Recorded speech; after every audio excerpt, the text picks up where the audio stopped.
and audio articles from Kings Bay to Camp Blanding. Serves Army, Navy, Air Force, Coast Guard, and Marines. Liberty Life is available wherever the military, veterans, and their families gather. Online at libertylifemedia.com. The North Florida TPO is committed to shaping our transportation future. We're focused on planning, funding, clean fuels, and new technologies for a vibrant, connected community. Learn more at northfloridatpo.com. Baptist Health is a proud supporter of First Coast Connect. Baptist Health, committed to building a healthier community for all of us. More info at 202-4YOU or baptistjacks.com. This is WJCT News 89.9 Jacksonville. Up next, national and local news from NPR and the WJCT News team.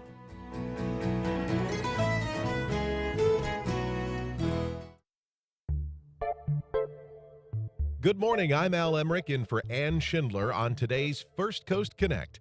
It's the biggest stories of the week. Reports reveal the start of the devastating airport parking garage fire as passengers plan for continued impact at JIA. A backlash over a conservation land grab prompts lingering questions about who's behind the proposal. The Duval County School Board says no more free lunches for 37 schools. State prosecutors target the DeSantis-affiliated charity Hope Florida, and UNF loses 6 major federal grants totaling $14.7 million. We'll talk about all that and more with our panel of journalists on our Friday Week in Review. You can join the conversation on air by calling 904-549-2937. You can also email firstcoastconnect@wjct.org. Reach out on social media as well. It's all ahead this hour after the day's news.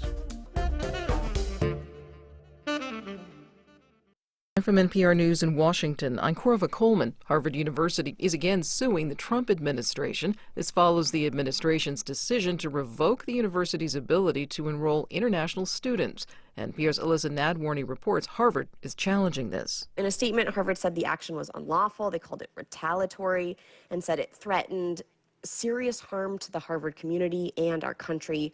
Harvard is already suing the Trump administration over research funding cuts related to accusations of anti-Semitism on campus, and that trial is set to start in July. NPR's Alyssa Nadworny reporting.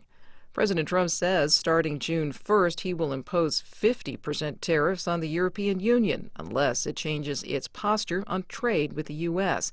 He's also threatening to impose at least 25% tariffs on Apple unless it makes iPhones in the U.S.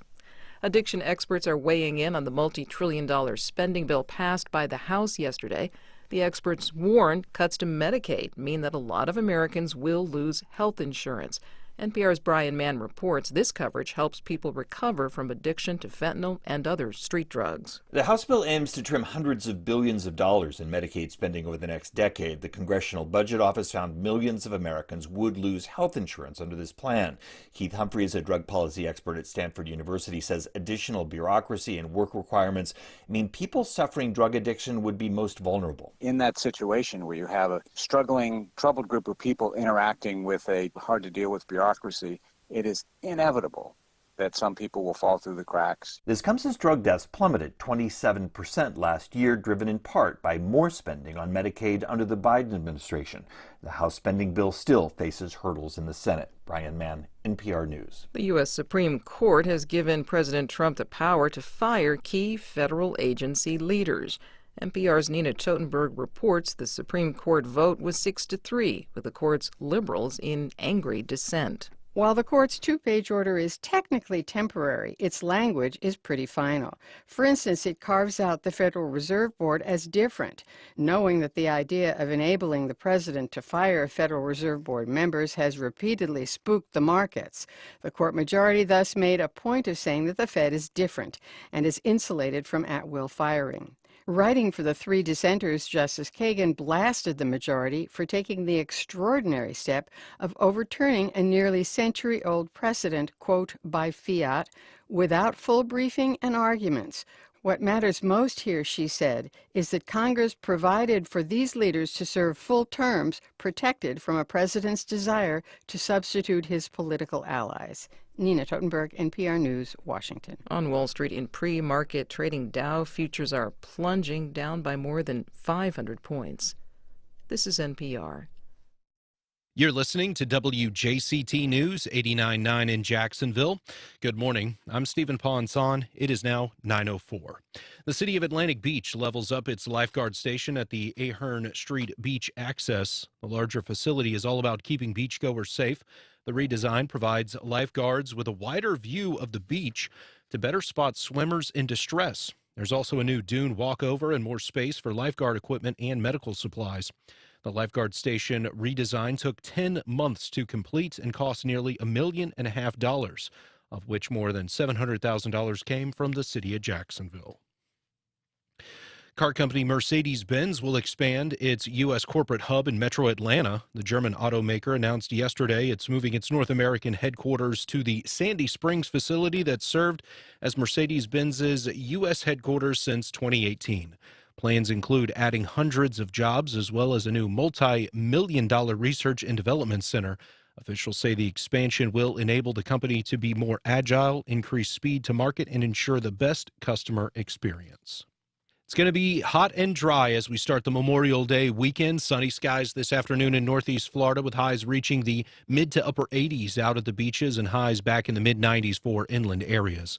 Overnight, clear skies with lows dropping down into the 60s inland, lower 70s along the coast. And tomorrow, not a whole lot of chance for rain, but our rain chances increase a bit on Sunday. Scattered showers and storms possible in the afternoon. Highs both days in the 90s inland, upper 80s to low 90s at the beaches. Support for NPR comes from the Skoll Foundation, dedicated to powering social innovators to transform the world. Learn more at skoll.org. And Jarl and Pamela Mohn, focusing on civil liberties, foster youth, public radio, and the arts.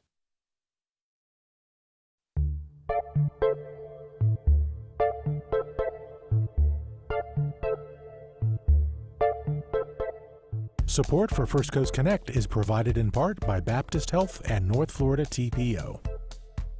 Opinions expressed on the First Coast Connect Week in Review are those of our panelists and do not reflect the views of WJCT News 89.9. Good morning. I'm Al Emerick in for Ann Schindler, and it's Friday, which means it's time for our First Coast Week in Review. Among our topics, we've got a lot to fill your ears and brain today. JIA passengers continue to brace for impact after the fire that devastated a parking garage last Friday. We'll go under the hood. I had to throw that pun in there. An attempt at a land swap is squashed and quashed, but mystery remains. We'll unpack that mystery with our panel today. Dozens of Duval schools no longer offering free lunch. What's behind that? State prosecutors hone in on DeSantis-affiliated charity Hope Florida, and since January, UNF has lost 6 major federal grants totaling $14.7 million. To talk about all this and more, I am joined by Riley Phillips, investigative reporter at First Coast News. Hello, good morning. Good Happy morning. to be here. Oh, good. I'm so glad that you're happy to be here, because if you were sad, that would not be a good start to the morning. Sean Frieder, assistant professor of political science at the University of North Florida. Hello. Always good to be here. Good. And we've got some good stuff to talk with you yes. about. So we got to keep the show so limited. So I know you're ready to go. You're ready to go. Noah Hertz, St. Johns County reporter at Jacksonville Today. Morning, Al. Good morning, sir. And our own Dan Scanlan, reporter at WJCT News 89.9. Good morning, Al. Good morning, Dan. And Dan, we're gonna put you right up first here. Last Friday, fire erupted in the hourly parking garage at JIA. Story continues to develop. Give us the latest. What do we know right now about the cause of the fire, and then some rumors about The good Tesla? news is that other than the actual section of the parking garage that burned, which is the southern end, everything else is open. And so all the parking lots are open. And they had opened up, in a far lot, they'd opened up another 260 some odd spots earlier in the week. So there should be parking out there, but I'm sure the recommendation to Uber there, taxi there, have grandma drop you off is probably the best idea. This is one of the busiest flying seasons, although Thursday was the day where most people left. The scary story is it was last Friday at about 12:15. I'm working on another story. I look up and I see a live feed of a huge plume of smoke pouring out of this parking garage, to which I'm then told by the fire department you can see all the way at the beach. Right. What happened was at about 8 o'clock, a woman in some kind of BMW pulled in. Left. So it was a BMW, not a Tesla, just to be BMW. clear. It was a BMW. Don't know if it was gas, electric, or hybrid or whatever. Pulls in, parks, goes her own way, and then by 12 o'clock, there's reports that a vehicle is on fire. By like 12:07, 12:08, it is so cloudy in there, so smoky, you can't see what you're doing. They're getting people out, evacuating, and then it becomes a 2-alarm fire, and 2 of the upper decks on the southern end partially collapsed. 50 vehicles, you can see them in the photos and the video, are gutted like they've been in the middle of an A-bomb, and then other vehicles were stuck in the garage for a while until they could basically discern how to get them to the people. The bottom line is yesterday, the first 80 of how many on the bottom decks were pulled out to a remote location. Their owners contacted, and now those vehicles are available. So Dan, to be clear, and again, there's been a lot of talk about this. The story's been active for a while, but no injuries, correct? No injuries, which is amazing. And I have checked, and we have had a number of parking garage fires in the country over just the past month. But normally they're 1, 2, 3, 5 cars. Never to have 50 vehicles on 2 decks burned and then collapse. And the collapse could be because of heat. Mm-hmm. Heat can damage the concrete. Heat can damage the rebar. The chemicals used to put out the fire, and the tons of water that were thrown at this thing. This parking garage was built apparently before the mandate for sprinklers. So there were no sprinklers mandated in this facility. Wow. The other latest news is Morgan & Morgan has a number of customers now, and they're going to look into, they sent the email yesterday. They're going to, we've already begun to investigate what went wrong and what could have been done to prevent this fire. We will work to uncover any negligence that contributed. I do not know how you can prevent a fire. A car is a car, whether it's got a battery in it or gas. Both of those can burn.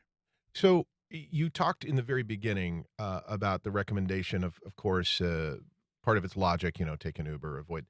Is there any technical, like it's Memorial Day weekend, people are going to be traveling for business coming out of that, people are coming back in town. Any updates on information as it relates to flow through the airport that people should critically know? Well, Ann Schindler yesterday did text me that when she got to the airport, there was indeed parking available. This is about 24 hours ago, but the line of people being dropped off at the departure was long. Wow. So I'm sure it looks like people are taking to heart the advice that actually came out as soon as last Friday night to be dropped off. Don't try to park there, because even with 2 or 3 private parking companies on Airport Road, I'm sure it's very busy and you're going to be biting your nails.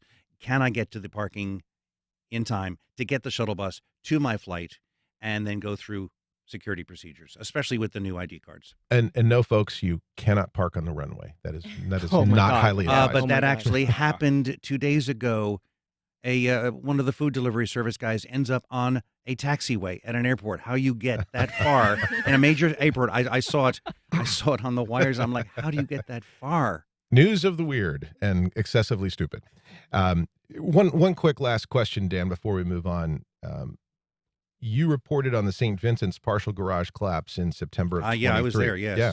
So will this fire impact that timeline with the permit that was issued by the city? Well, I don't know.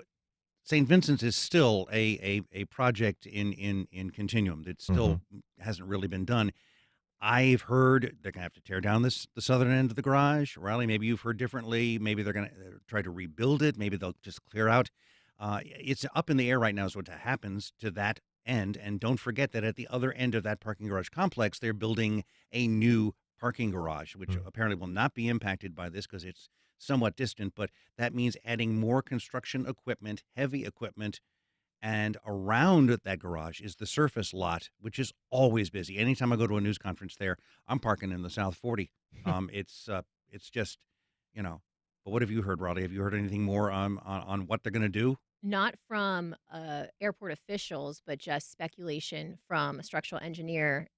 He said they can either, have to bring in big cranes and take it apart from the top, or they can bring in equipment, which is the more difficult route, bring in equipment into the actual garage and try to finagle things around that way. But the structural engineer I interviewed did not seem like full demolition of the south portion. Because I'd heard was full imminent. Demolition was a possibility at one point. And again, you take a look at the photos, they're cantilevered, they're hung up at the outside end, and they're tilted in the top 2 decks.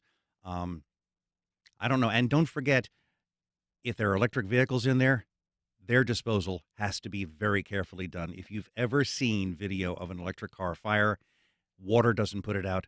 Dumping it in a lake doesn't put it out.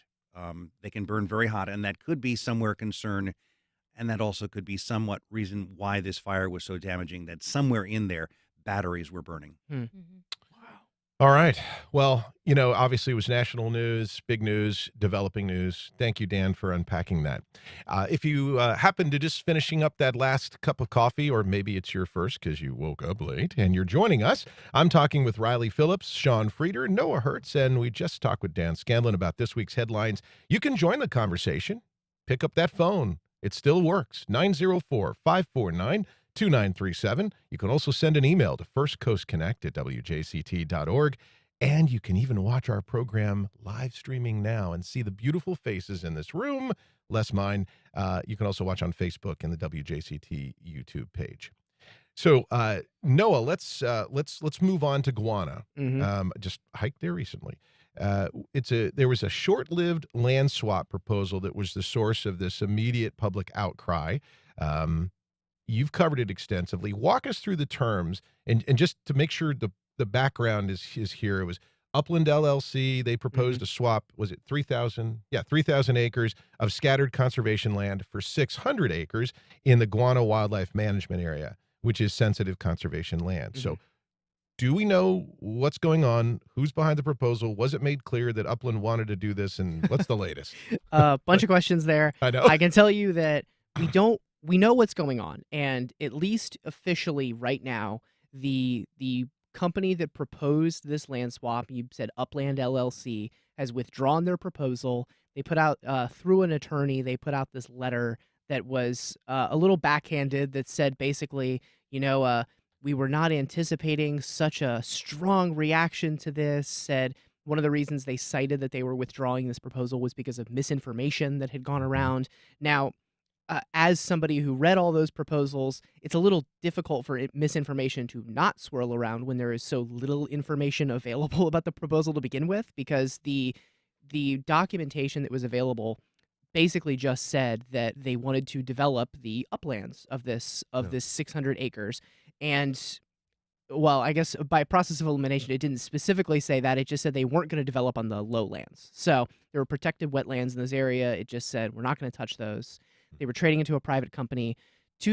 As of right now, we still don't know who Upland LLC is. There have been rumors that have floated around since this whole debacle began. An early rumor was that Gate Petroleum was involved, and Gate Petroleum got in front of that very quickly to inform everybody that they were not involved and actually opposed the proposed land swap. But the latest news with this is that since the land swap has been withdrawn, it's no longer on the table. So far as we know, there's just nothing going on with it at the moment. However, State Representative Kim Kendall, who represents part of the St. Johns County area in the state legislature, during a press conference this week, has committed to, one, pursuing legislation in the legislature that would prevent land swaps like this from happening. The reason that this is allowed to happen, and like I said, I'll try to keep this quick, is that the state's rules for swapping land require that a landowner be adjacent to the land they want to swap with, because the idea is about, getting conservation all together in one big area. So all of the area surrounding this 600 acres is owned by the state, except for this one tiny little 100-acre parcel that is owned by New Outpost LLC, an LLC that is managed by another LLC. It's all these weird little shell companies that we can't tell who owns what. So Kim Kendall wants to tighten up the state's rules for land swaps, and she wants to propose an appropriation through the state to prevent or to purchase this land so that, this would all be state-owned land. It can't be touched. Exactly. It can't be touched. Yeah. So, and please, panel, join in here. Well, this comes literally, we're talking a day after the governor signed the bill. Yes. That some are referring to from a year ago when, hey, let's put some pickleball courts and hotels on our parks. Yes. And the governor signed that bill that says, no, you can't do that. Yes. Well, and then there was the heat from Anastasia and the development down there. Yes. So was there unique outcry specific to this proposal, or is it the similar voice? I would say it's the similar voice. I think Yeah. there is a collective group, and honestly, it seems bipartisan for Oh, the yeah. most part, Yeah, definitely. not to develop our conservation lands. Yeah. Well, and I will say an interesting element of all this too is that, a year ago, like you said, Dan, when the state park debacle was initially proposed, this was a statewide effort. So Anastasia State Park in St. Augustine was one of the targeted state parks, but there were also state parks across the state where there were proposals to build golf courses and pickleball courts and lodges and all And it was this. all being proposed as this is a great thing to do to the parks to get more people Yes. into them. And then, Yes. as I watched the news conference that you were at this week, everybody was actually some visibly very angry people that this had even come ahead, and nobody Yes. knew what. Are we going to build condos on this acreage? Are they going to Yes. build some poor kayaker who's bird watching is going to come up on somebody's $1 million mansion? Yes. So with the state parks, you saw statewide backlash to it. Very quick legislators jumping in. When this was initially proposed, since it was just this little pocket of St. Johns County, I was really curious to see whether it would just be this opposition at the local level, and then whether that opposition at the local level would be enough to really galvanize enough people to make a change there. And in the end, it was. And it definitely was helped, too, that there was statewide and probably even national coverage of all of this. The President Trump's chief of staff, Susie Wiles, who's a Jacksonville area native, came out against the proposal. The Tampa Bay Times was covering it extensively, so people all over the state were seeing it. So yeah, it was a lot of the same people, but it was heartening, I guess, to see so many people across the state who care about something happening in St. Johns County, whether they're for or against it, I mean, beyond the private use of land, it also seems like a separate angle in the story that's really important that I'm personally upset by is the anonymity, the ability for them to have massive anonymity, the lack of information that we get because of that anonymity. I mean, that seems like that's something, this has come up multiple times, we've talked about as a public issue. So it seems like this is going to continue to be an issue that they said that they weren't expecting the backlash, but then they go through great lengths to be very anonymous. So I think they were expecting And as a the journalist, backlash. I have run up, and I know Noah has, and Riley, we've run up against, we try to find out who owns this darn thing that we're trying to find out more about, that the neighbors don't want getting built, but they don't know what it is either, and you can't find it. You look in the state records, and it's just an LLC, and the phone number doesn't work, the email doesn't work. So it's a problem that we as journalists have faced for years. Envision the private person who's trying to fight something and can't find out who to fight. And it's sort of like the math. It's like this keeps repeating itself, and it's like you want the transparency, and it's obvious that that's a better path. But yet, all right, listen for another conversation. But last question on this, with this, what we just stated, your frustration, John. I mean, which is all of ours. It's like, come on. Does Representative Kendall's plans to really move this legislation forward seem like grandstanding, or you think it's legit? And I know you're not in her brain, but For sure. you've covered this. No, and this is something I asked her at her press conference the other day, because I wanted to know, and I asked her this, that, Florida is a very private owner, private property, you could even say developer-friendly state. We are a state that, if there's a tie, the tie goes to the runner, and the runner is almost always the private landowner in a situation like this. And with this, it is a situation where it was a private company that owns this land, and Kim Kendall argued that it was against the spirit of the state's law regarding land swaps, but at the end of the day, they were going through, under state law, what was required of them to do something like this. And so I even asked her, I said, the plan for the state parks initially, even though DeSantis, you said yesterday, signed into law a bill that prevents that kind of thing from happening, that was a plan that came from DeSantis's office. Susie Wiles came out as against this proposal, but the Trump administration has been pretty vocal about wanting to drill and look for raw materials on public lands. So I wanted to know whether Kim Kendall thinks there actually is a stomach at the state level to do this kind of thing. And she believes there is. She believes that the wide bipartisan support that the bill to protect the public lands in the state parks saw would also help with this. And she pointed to, like you said, the specific bipartisan support for this kind of thing. I mean, St. Johns County is a very Republican part of Florida, and the loudest voices against this were local legislators and local elected officials who were hand in hand with conservation groups like the Audubon Florida and the Matanzas Riverkeeper and groups like that. So, and I mean, overdevelopment has been a big issue for Republicans in St. John for a little while now. So, I mean, this is something where they have the money, they have the voice to actually be heard. Yeah. I think they could influence state politics at that. Yeah, the last big battle was at the Ponte Vedra Lodge Right. there when the expansion and the fact that many did not want that design, but yet it did occur, and it was a gate project. Yep. All right. Well, we will keep our eyes on that for sure, as I'm sure it will rise again. Speaking of rising again, we've got 3 more wonderful topics, and then we've got a great closing segment today with Barbara Colacello. So lots. If you're just joining us in here this morning, please be a participant. You can call us at 549-2937. That's area code 904. The email, firstcoastconnect@wjct.org. We're also live streaming on Facebook and WJCT's YouTube page. They say there's no free lunch, and now there really is no free lunch. And this is one of those topics, Riley, where you hear it and it immediately triggers something, because most of us at some point either intersected with or received at some point free lunches or know somebody that did. But there's a lot moving in between the headlines here. So I'd really like to unpack this. Duval Schools announced an end to the free lunch program in dozens of its schools. I believe it's 37. 37, yep. Yeah. And this is for the 25-26 school year. So just start from the macro level. What's behind this? Yeah. So during COVID, beginning of the COVID, the pandemic, schools received a lot of federal funding. DCPS received federal funding for various reasons, but one of the reasons was for food, cafeteria, things like that. So DCPS had this surplus of money. They could not shift it to other departments. They decided they were going to give free lunches to everyone. Before, they were kind of following the federal guidelines where it's, a certain students can receive free lunches if, their family makes a certain amount of money. There's this whole federal criteria. But during the pandemic, they decided we have the money. We're going to give universal free lunches. That surplus has dried up. They're not receiving that federal funding anymore, so they've decided that they cannot afford to continue having universal free lunches. So they're going to go back to the pre-pandemic ways where it's, parents can sign up online and see if they are eligible for their kids to receive free lunch.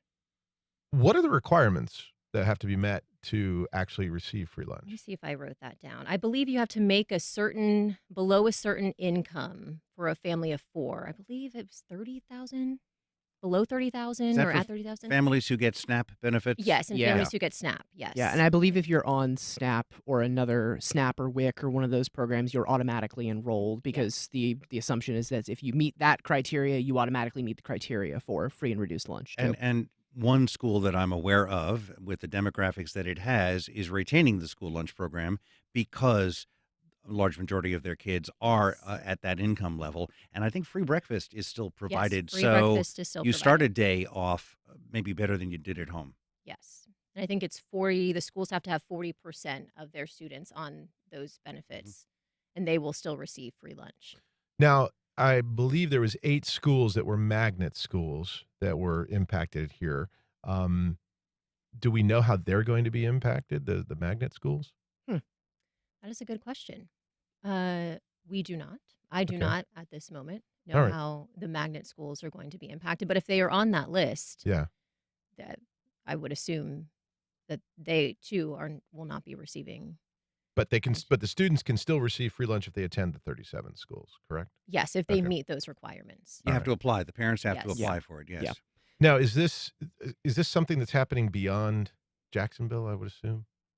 Have we heard about this in any other communities or anything like that? I've not specifically free lunches, but I would assume based on districts across Florida and across the country, everyone's losing this federal funding, that the COVID era federal funding. I think this definitely represents a pattern that I've seen in other municipalities too, where that money that came as part of things like the American Rescue Plan Act and these huge bills that were coming out of the federal government to try and pump money into municipalities who were really affected, like everybody was, by the height of the COVID pandemic.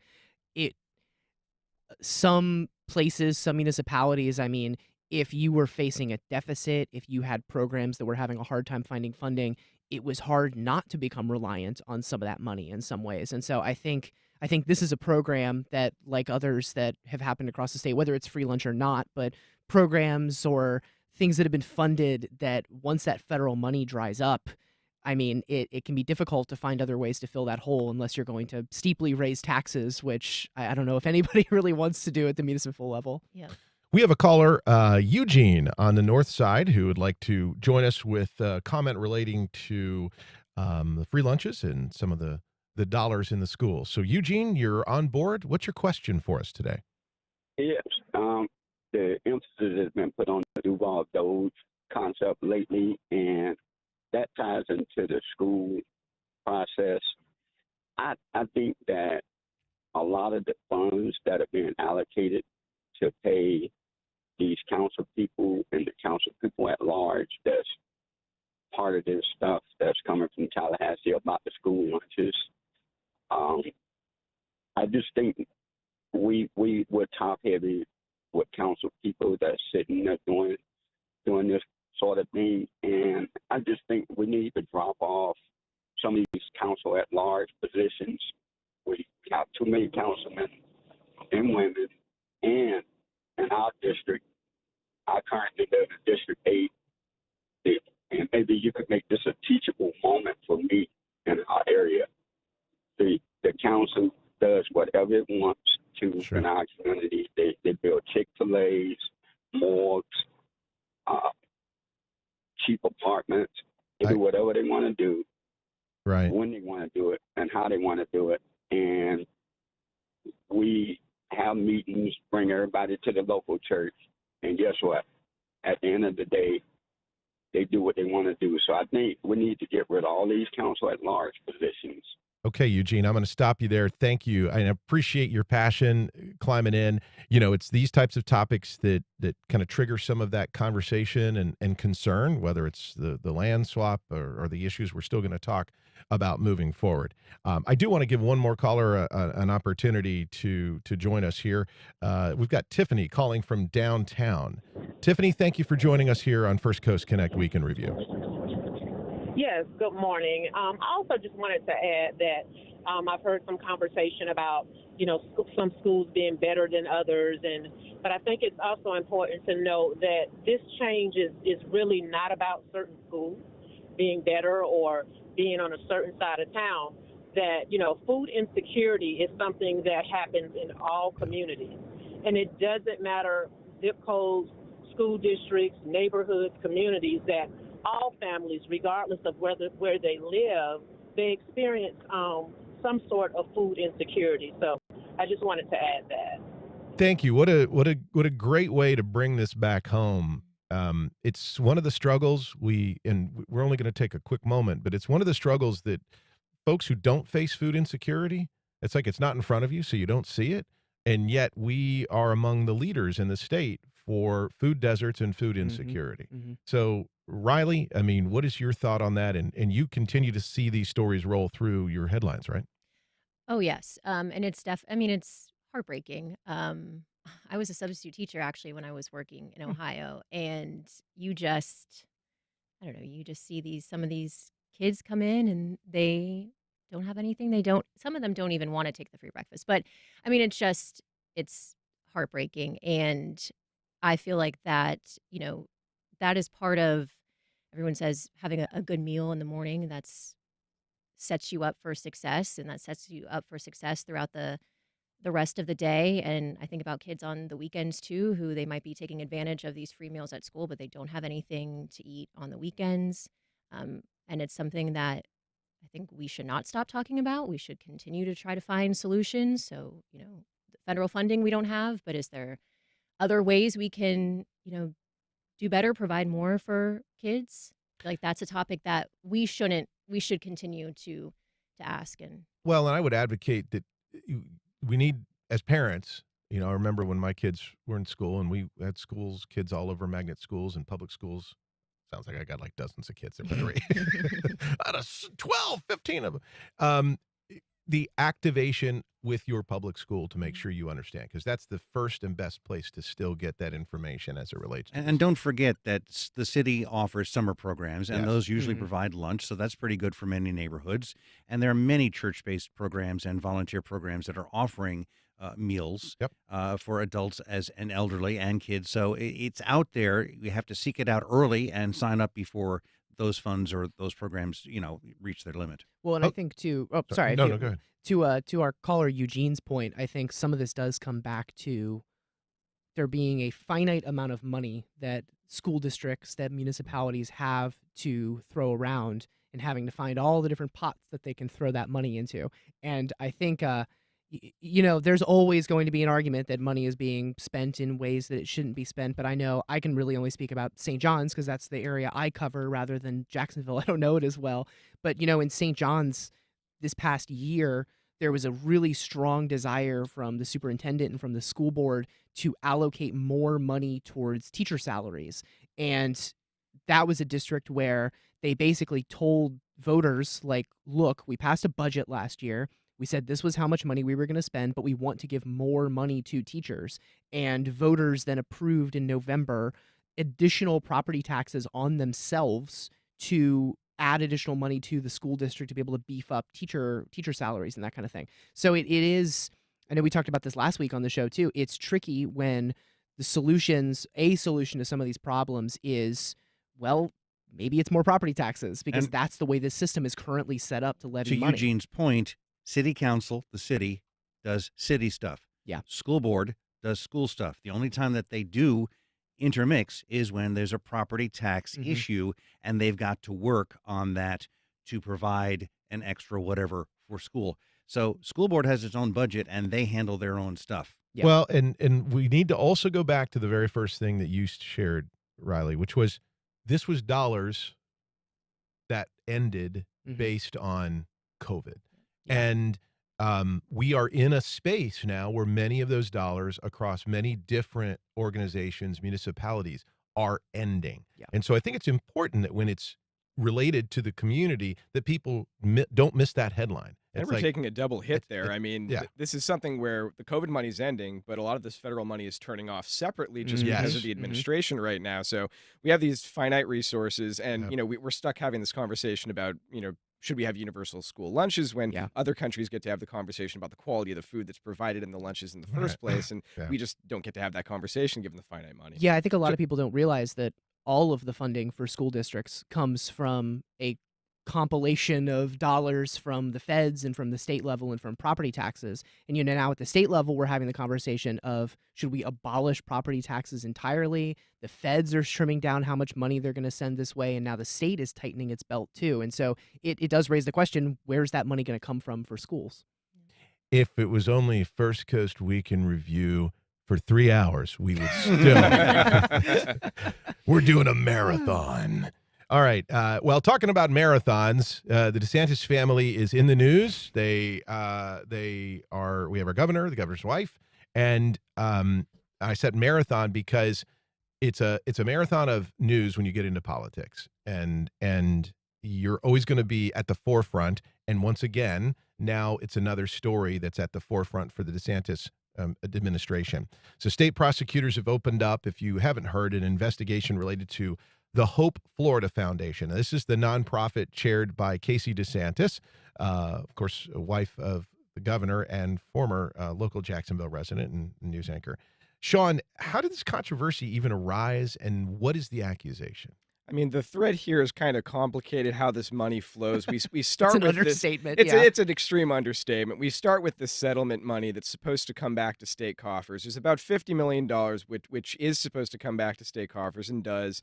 There's a remaining $10 or so million, which has been referred to as the cherry on the top by DeSantis and his family. And that's the money that's in question. The folks are arguing that money is also supposed to come back into state coffers. That money instead went to the Hope Foundation. That alone would be complicated enough, but then the money flows from the Hope Foundation at some point, $5 million to two other groups, one of which is one of the advocacy groups that worked to defeat the marijuana legalization proposal that was on the ballot in November. So this is anytime you get this many steps of money, regardless of whether the legality supports it, you have a lot of people that are worried about the appearance of corruption at the very least. Okay. How have the governor and Casey responded to this? I mean, they respond in the way that you would if you're a politician that's in the hot seat, which is to say it's all politics. And that's not wrong. I mean, there is definitely a feud at the state level that's been brewing for a while now between more Trump-affiliated Republicans and more DeSantis-affiliated Republicans. So the fact that this is being investigated, there's a political element to this, absolutely. But there's also what seems to be a legitimate question about finances and legality here. All right. Now there's some scuttlebutt, buzz, news, whatever. Scuttlebutt, is that even a word anymore? Yeah. Let's make scuttlebutt a word again. Word, yes. Thank you. I agree. Yes. I didn't know if I just dated myself. Like it's a lovely word. You are old, Al.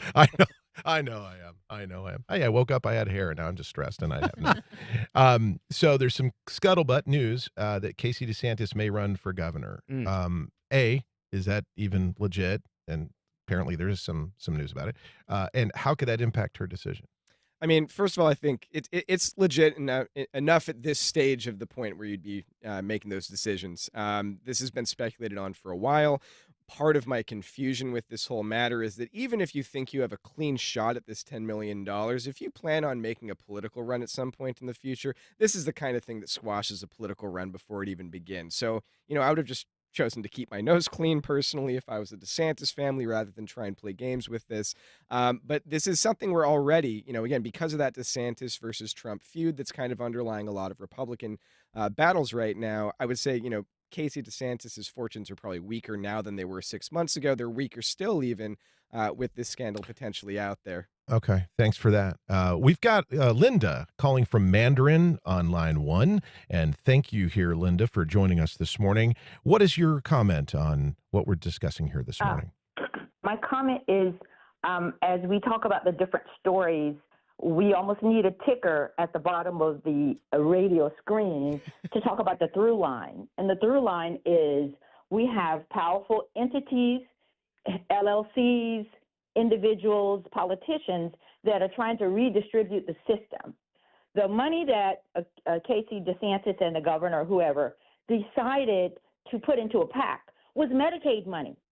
Medicaid money, children are going to get lunch or not, whether or not they're on Medicaid. They just passed a bill last night in the House to cut $880 billion from Medicaid so that they can help fund, along with tariffs, which are taxes, a tax break, which you're going to have another $3.5 trillion in deficit spending. So the through line is there are powerful people. I know it sounds a little bit like a conspiracy theory until it's true, that there are powerful people. And I think the DeSantis did, yes, it would be nice, but it is hubris. He's had a lot on the legislature for the last 3 years, so he didn't think anybody would even ask anything. So welcome people to dystopian tax season. Thank you, Linda. I appreciate your comments there. I got to ask, Al, aren't there safeguards when you have a nonprofit giving funds to a nonprofit? Isn't there some mandate that the funding, as we heard with the COVID funds, have to go to lunch programs, that this money has to go to a program that's related to whatever the Hope Project was supposed to be? Well, correct me if I'm wrong, Sean, but there are safeguards in place, but that requires proper reporting of the funding, which Hope Florida was not doing. You didn't say it, I would. Yes. I mean, Casey at a news conference, and the governor's been holding news conferences daily. She has joined him at many. She said at a recent one in regards to that, this is not about politics. This is about doing good on behalf of the people who deserve a chance for someone to fight for them. But yet that money trickles down to a lobbyist program on the marijuana legalization issue. So you got to look. It's. I mean, I hate to be the oversimplification tool here, but did I just call myself a tool? I think I did. Transparency and truth.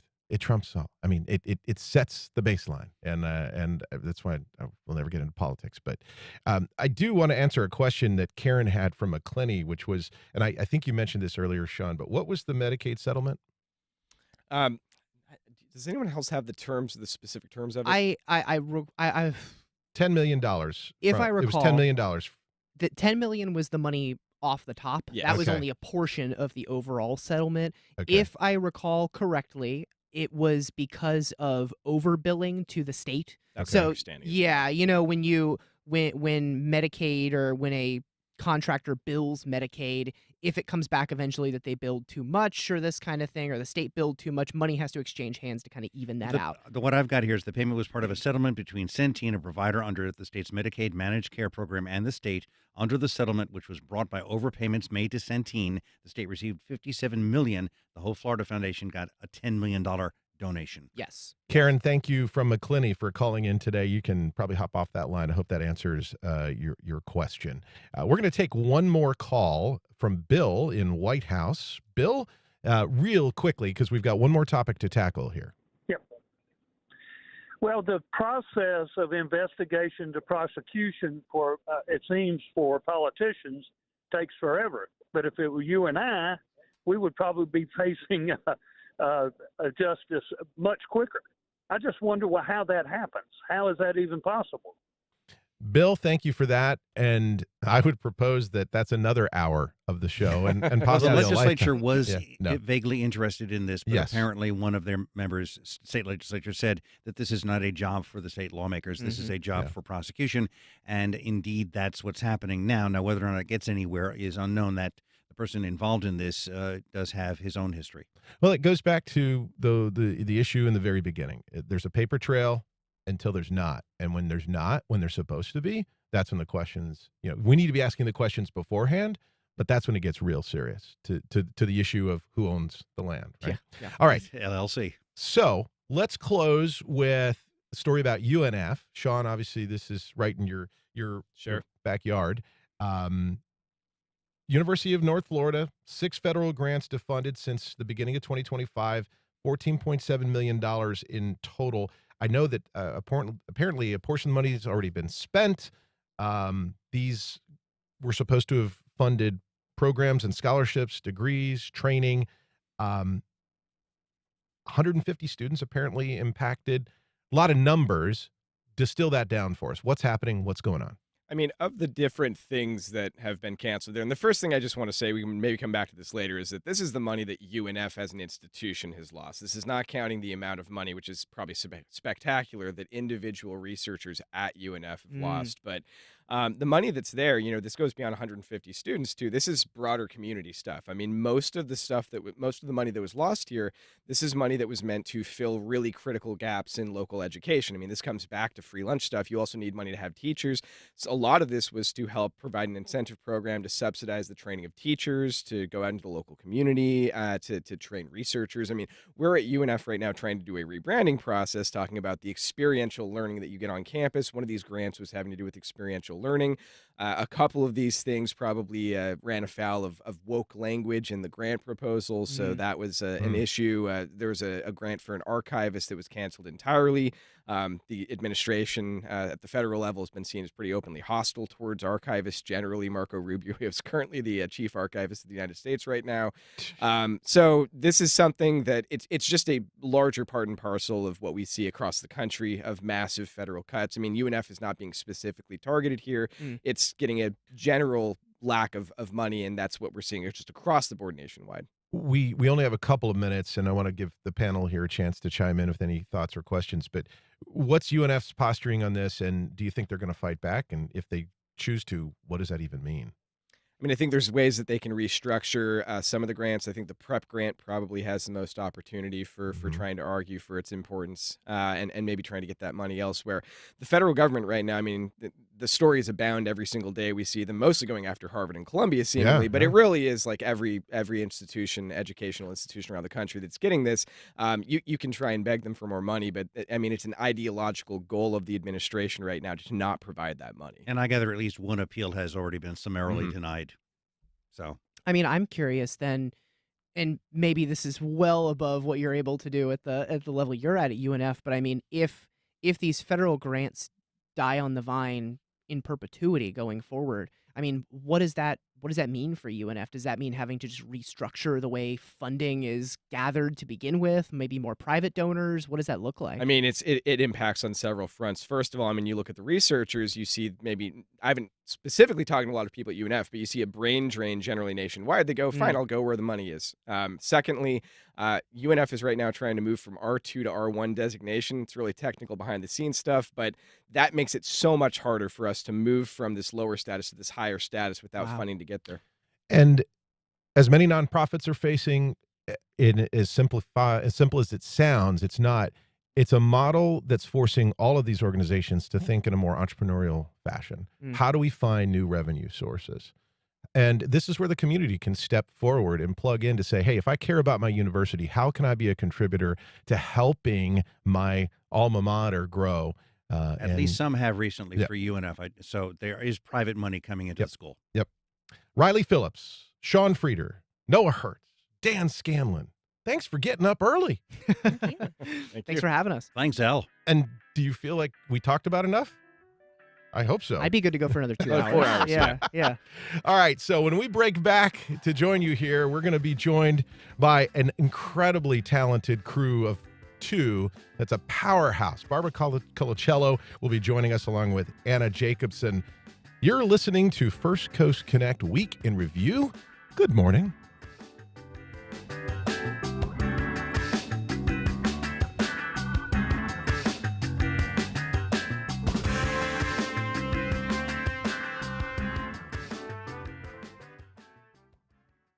DuPont Counseling Group is a team of therapists, psychiatrists, and counselors available to help with life's mental health challenges. Everyone needs help sometimes. More information can be found at jacksonvillecounseling.org. Museum of Science and History's new exhibition, Mosh Archives, The Story of Us and You, steps you into a treasure trove of memories. Open Saturday through August 31st. Tickets and information at themosh.org. Terrell Hogan Law. I'm Wayne Hogan. Lawsuits involving strokes are complicated and require a special understanding of these life-changing events. More at terrellhoganlaw.com. The link between neurological health and vision. I'm Dr. Joe Servin. Join me tomorrow at 4 for What's Health Got to Do with It, only in WJCT News, 89.9 Jacksonville. On the next Florida Roundup, our summer bookshelf program. Hear from authors who write in or about Florida, including an eye-popping exploration of one of the state's least favorite reptiles. Snakes are merely one of myriad partners in ecological web. Wait till you hear about what pythons may be able to teach us about eating. Let us know what you're reading this summer by emailing radio@thefloridaroundup.org. I'm Tom Hudson. Then join us Friday noon until 1.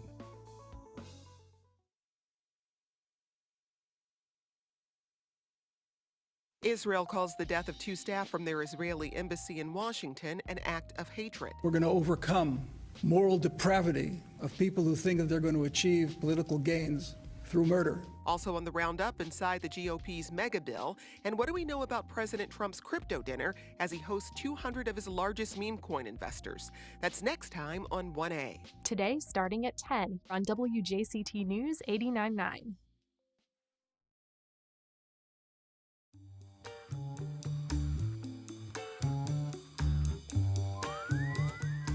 Oh, yeah, we are back.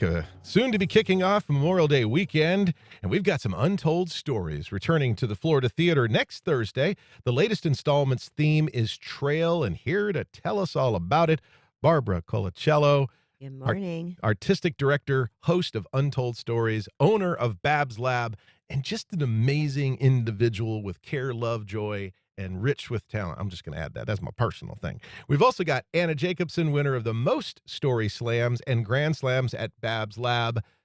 Good morning. So good to see you again. And I always hate it that we only have this short window because you guys are storytellers and you should just have like hours to do this.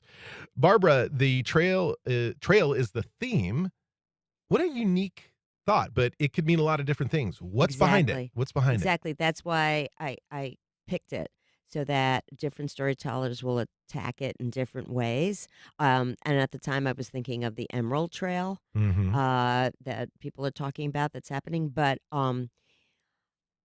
it just allows storytellers to really go in a lot of different directions and develop it, and that's what's important.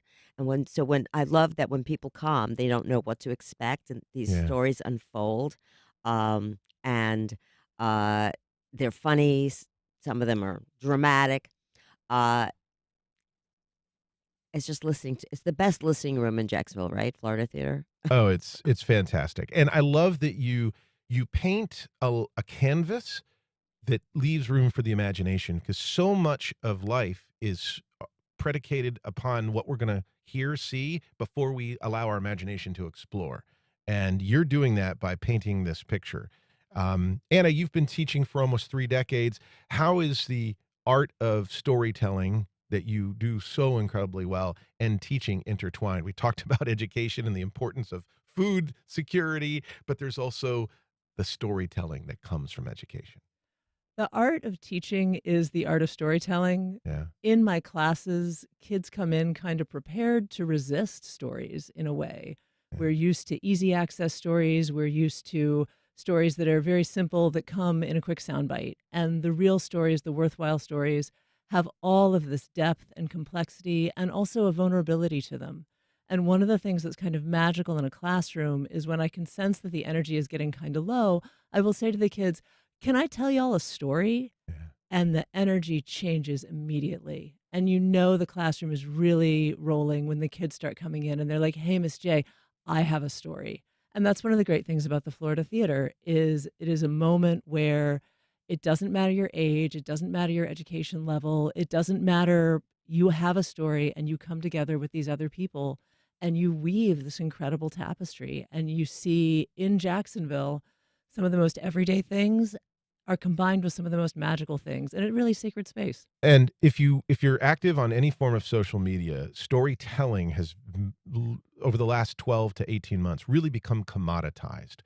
And I think in some ways it evaporates the true power that you're talking about, because the stories are being written every day. We just need to pause and take a chance to pay attention. Barbara, that's what you're doing. You're giving folks a chance to pause, pay attention. Put brackets around a moment. And so talk real briefly about that moment. What can people expect from the event who maybe have never been? They can expect everything and everything. We also have a music segment. So Okay. we have a storyteller who is creating music around the theme. It's different rhythms in the evening. It's just real intimate. You feel like you're in someone's living room.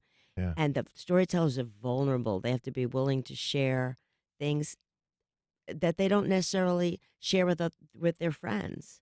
Yeah. So it's a discovery process. So you're coming into, just to kind of shape this for folks, you're coming into this large theater experience, but you're immediately stepping into this living room. Absolutely. And I've likened it to, I'm walking in with a group of people who I don't know, and it's a group hug. Right. And we're seeking the curious. Okay. So that's how we're going to close this. That is that is almost fantastic. Let's talk about some details before we wrap. The event is Trails. It's Thursday, May 29th at 7:30 p.m. at the Florida Theater. Anna, advice to somebody listening who wants to be a storyteller? Come to Bab's Lab. Come to the Story Slams. Put your voice in the mix. That is all there is to it. And Barbara, real quickly, Bab's Labs, how do people engage? That is at Cork Arts District. You can find me. I have a website, Instagram, Facebook. Just put Babs with apostrophe lab. And yeah, I'm all over media. Like you can find me.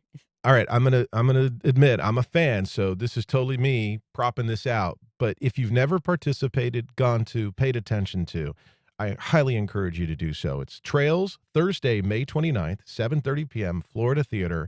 Whatever you think storytelling is that you've experienced, this is either akin to the most special version of it, or it's something brand new that you've never experienced before. So Barbara Colacello and Anna Jacobson, thank you both so much for being here. Thank you. Thank you. Well, that's our program, our friends. And my friends, thank you for listening. If you have feedback or suggestions, you can send them either to First Coast Connect or at WJCT.org. If you missed anything, catch our broadcast at 8 o'clock tonight. You can also find our entire archive, WJCT.org. Executive producer is David Luckin, produced by Stacy Bennett, and our one and only director, Brady Quorum. Theme music performed by Club de Belugas. How did I miss that one up? We're off Monday for Memorial Day observance, but please join us Tuesday when we catch up on all the latest with our guest, Chris Hand. I am Al Emerick, and you've been listening to First Coast Connect on WJCT News 89.9.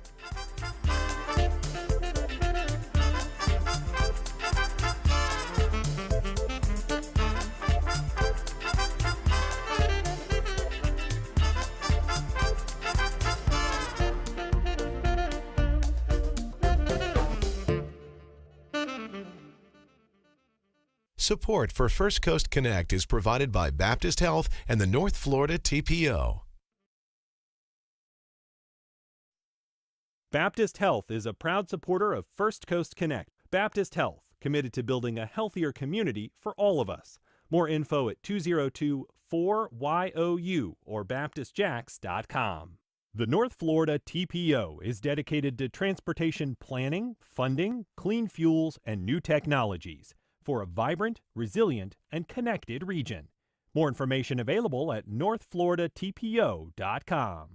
Museum of Science and History's new exhibition, Mosh Archives, The Story of Us and You, steps you into a treasure trove of memories. Open Saturday through August 31st. Tickets and information at themosh.org. This is WJCT News.